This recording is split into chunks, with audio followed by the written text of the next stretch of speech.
Hey everybody, welcome to the program WRSA Radio. I'm your host G1 as always. Hope you're having a good week.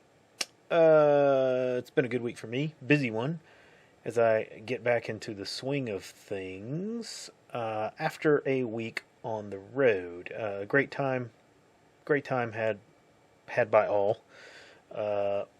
in my little road trip last week. Now, before I get started on this week's show, I wanted to give a kind of a quick update on the B-Tech radios that I was plugging a few weeks back. I got a chance to use these things in a pretty austere environment and some very difficult conditions. We had rain for several days, and everything we had got soaked. And these radios just kept working. We had them running all day and night, just doing battery swaps, 2.5 days. Really a little bit more than that, and they just ran like champs. Can't say enough good stuff about them so far. I will give a full rundown on them next episode, but so far they've been performing like a high dollar platform, really, and I'm very impressed with them. So we'll look forward to putting that all together for you. So that out of the way, let's get to the main course. This week I'm going to go over the events that are going on in the UK revolving around the case of Henry Nowak.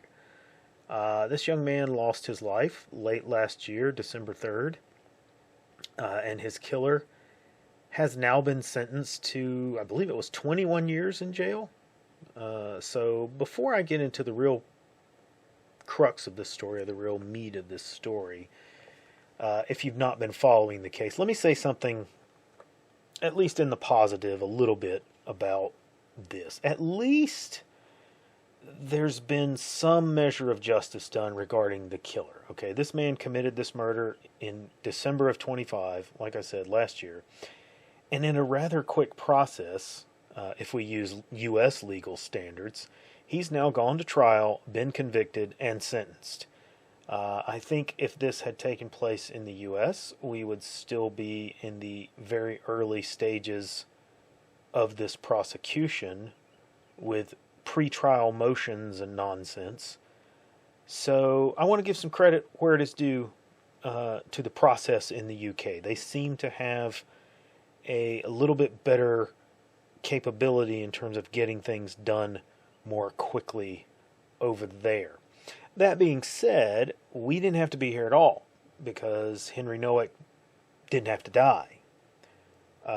We can back this long chain of events up to the very fact that the man who committed the crime should not have been in the UK to begin with. It sounds very much like he was at least a long-time resident, probably grew up there.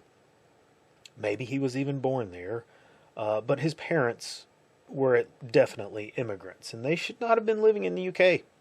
They should have been home in their native India, raising their son in their culture, in their homeland. And instead they came to the UK and refused to accept the culture of their adopted country. They refused to assimilate and be upstanding citizens who follow the law and mind their manners and keep themselves above board. Generally try not to make trouble, which is what most people who visit and choose to live in other countries do, at least Europeans. Not so much others.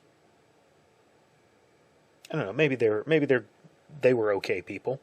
Maybe they were, and they just kind of lost control of raising their sons, who put this little act together. But all that said, it's a bit too far to wind back the clock to that and expect that to prevent this tragic crime. That's really inconceivable.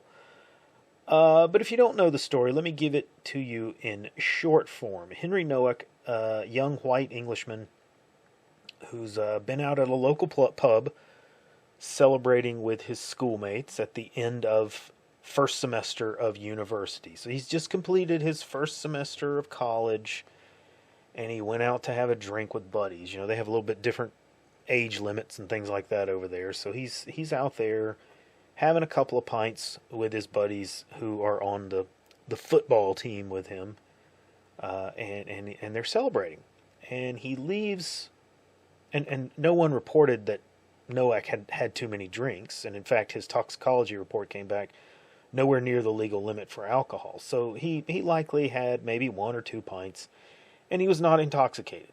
He may have been slightly tipsy, but as his own video recordings of his walk home show, he was not in any way belligerent or angry. So Henry leaves the pub and he begins walking home. And while he's walking, he's streaming his walk live on social media. I think he was on Instagram or TikTok or something like that, and he's streaming.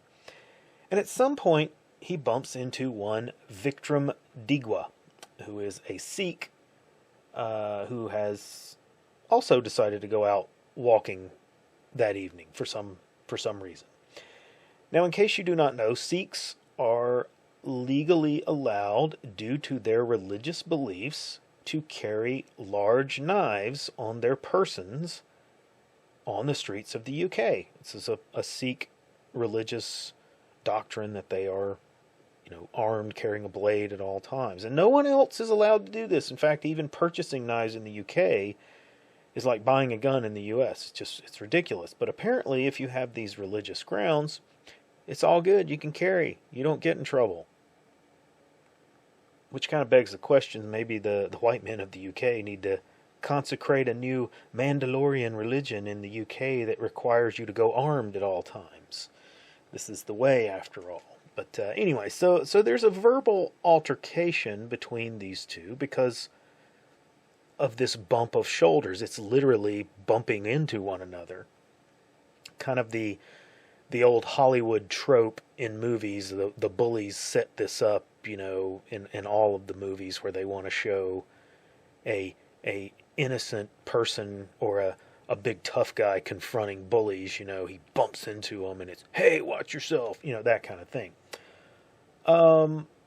Which, leaves me asking, well, did this Sikh guy intentionally bump this man to cause this confrontation? I don't know. Maybe Henry bumped him on purpose, trying to be, being kind of a smartass. Again, I don't know, but regardless, a bump on the shoulder does not and should never escalate into a physical altercation. But this one, however, did, and during this altercation, the Sikh pulls his knife and stabs Henry Nowak 5 times. And Henry attempted to get away from Vikram, and he climbs a fence. And when he climbs the fence, Vikram, who was by now using his own phone, his camera, to film himself, he cuts Henry on the back of the legs twice, causing very deep wounds. And apparently the video was disturbing enough that they did not show it in court.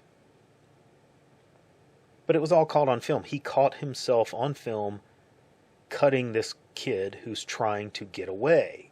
Now, just to interject here on that matter, Vikram would later claim self-defense in this attack but anyone who's done any kind of study or education on self-defense, shootings or attacks or whatever in the U.S., knows that if they're running away from you and you pursue them and continue to cause them injury, you are very likely crossing the line into malicious acts that can land you in jail.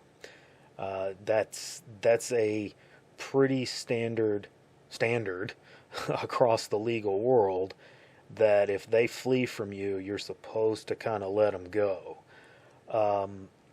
So his claim, in my opinion, and obviously in the opinion of the jury, his claim goes right out the window. And that likely might have been because of this video that he himself filmed. But at this point, Henry is over a fence into a private yard, but Vikram follows him and continues to confront him and taunt him. And the owners of the home hear Henry yelling that he's been stabbed, and they call the police. So they call the police and tell the police that someone outside is saying that they've been stabbed. And instead of calling the police, Vikram calls his family. And his family rush to the scene, and they concoct a plan to call the police themselves then and blame this all on Henry for being a racist and attacking Vikram. So that's what they do. His brother calls the police, and says, "We've been attacked by this white man, and he's knocked our turban off," something to that effect. Victim's mother even takes the knife used in the attack and leaves the scene with it and hides it in her home. And she was also charged, by the way. So enter the police into this situation. Now, I want to put myself into the place of the police officers and think, how would I deal with this situation? They arrive on scene and they try to work out what has happened. But Henry, unfortunately, can't really say what happened because he can only tell the cops, at least 9 times on video, that he's been stabbed and he can't breathe. So the cops are really only getting one side of the story. Now, I can't fault the police so much for being mistaken about the events leading up to this because they're only getting that one side of the altercation. Nowak can't speak for his side, which is kind of an important lesson for self-defense, so take note of that. But anyway, I understand why the police might be initially confused by what has taken place. If it were not for the fact that they had already received phone calls, they call it 999 over there, it's not 911, it's 999. They have 999 calls that say somebody's out there saying that screaming that they've been stabbed. So the police should have come into this with an expectation somebody is injured here. Somebody is saying they've been stabbed. And then you arrive and this kid is on the ground saying, "I've been stabbed." Why didn't you do anything about that? They ignore this. This is where the police go wrong and where the real crux of the problem is, when they simply refuse to do the most basic procedure to see if indeed Henry was wounded and bleeding from some other wound other than a very visible large cut on his face. So it's clear you don't cut your face like that. That's a knife slash. Anybody should have seen that and said, okay, he's saying he's stabbed and he's got what looks like a knife slash on his face. These guys could be Sikhs if you don't know already that they're Sikhs. The other family members are there. They had to have been carrying their knives, right? Hey, these guys are Sikhs. This guy's got a knife cut on his face. Somebody might have a knife and had done some stabbing. That's a very logical conclusion. That should have been fairly easy to get to. They ignored this. They proceed to put handcuffs on Henry. But before they could even get that done, they're getting the handcuffs on him, he goes unconscious. And he never regains consciousness. EMTs show up and they get him uncuffed so that they can perform CPR, but he's too far gone. And he's been bleeding internally for at least 10 minutes here as all this has transpired, and he passes. The fault here, the real meat of this, is that the police didn't remain impartial and attempted, separate the Digwa family from Henry and question them independently. They're letting him come up right around Henry, and they're still talking about him. They're still putting their hands on him as the police are interviewing them and talking to them. Take one officer, take them over here. This is just basic stuff that police do. They didn't do this. Take these people over here, ask them questions. I'm going to stay here with this guy and I'm going to check him out before we get EMTs out here. They didn't do that. They immediately assumed that Henry was a drunk kid who had gotten beaten up by a Sikh for calling him hurty words. They didn't believe him, and they verbally dismissed his assertions multiple times that he had been stabbed. This is the two-tier justice system that the people of the UK are dealing with. They immediately believed the incantation of racism that was cast by these swarthy denizens of foreign lands, and they dismissed the words of the evil white kid. Now, it's outrageous, and the reason that it's back in the news this week is because the trial is over, and now the police body cam has been released, and people are seeing what really happened, and putting the indifference of the police officers on full display for the people of the UK to clearly see what was taking place. Yet more evidence to confirm that in the UK there are two systems of justice. One system allows immigrants and non-whites to commit crimes over and over and over again. It allows them to get out of those crimes with little to no punishment that is consistently far less than equal crimes committed by native whites.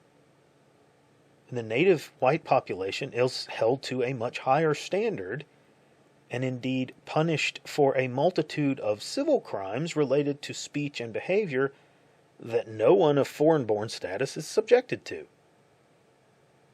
It's very similar to the things that are taking place in the United States, short of the First Amendment things, although that is increasingly becoming more and more commonplace here in the U.S. as well.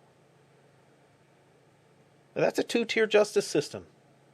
And the English people are waking up to this fact, and they have once again hit the streets this week demanding justice, and for these officials and politicians and these police to be shit-canned and prosecuted. And more power to them. I hope this is the final straw and the final nail, the thing that sets them off and causes this uproar that has been building for some time. I want to see mass protest and push back on the politics. Run some of these people out of office. Fix these problems. Take back your country. At least you think that this is something that only happens in the UK. A few weeks ago, we had a black criminal assailant who was found not guilty in a Texas court case. He was charged. He was acquitted.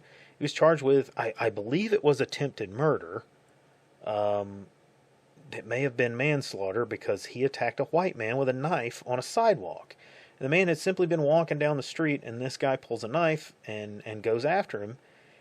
And he pretends to be offended and attacks this guy. And the reason that the jury gave or used for letting this black man off was because after he had been stabbed, after he had been attacked, after there was no cause really before this guy just attacked him. But after he had been stabbed, the white man used a hurty word towards the black man. So, he was a racist, so he deserved to get attacked. Look, if somebody stabs me, I don't know what I'm going to call him. It's not going to be brother. I can assure you of that. It's going to be all kinds of things. Now, how many more have to be killed or maimed before we wake up to the fact that there's a growing trend among a group of black men who are not adjusted to civil society? They're simply not capable of living around anyone, white, black, or otherwise, in a peaceful and civil way. And they are taking this inability to cope with society, and they're attacking white people at will and at random. And our lax, liberal criminal justice system is allowing this to promote a political agenda.